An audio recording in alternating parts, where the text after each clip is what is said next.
La penya ja sap que, com a mínim, en els pròxims 10 dies no podrà comptar amb Eulis Báez. El dominicà té bones sensacions al genoll, però de moment no es pot entrenar. Bueno, se empiezan a sentir mucho mejor, ya puedo andar bastante bien, que bueno, para mí eso es importante porque solo venir al entreno y pasar aquí con los chicos me costaba andar, pero bueno, ya ahora me siento mucho mejor. Y nada, esperar que esa semana ya la progresión sea mucho mayor.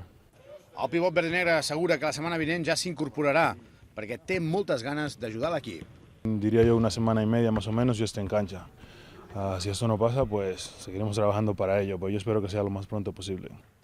Eulis Báez no podrà jugar contra el Valladolid, el club on va explotar la Lliga CB, i contra qui ja va ser apallissat a la primera volta. Yo se les tengo ganas ahora mismo, porque cuando fuimos ahí a la casa de ellos, pues nos ganaron. Y a mí esto me picó muchísimo, no me agrada. Y bueno, ahora no me va a tocar jugar, pero bueno, voy a estar desde el banquillo apoyando a los chicos, que aquí en casa jugamos muy bien y tengo confianza de que le podemos ganar aquí en nuestra casa.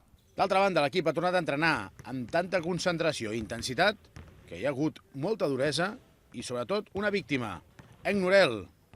Tot i el cop a les dents, no hi ha baixes.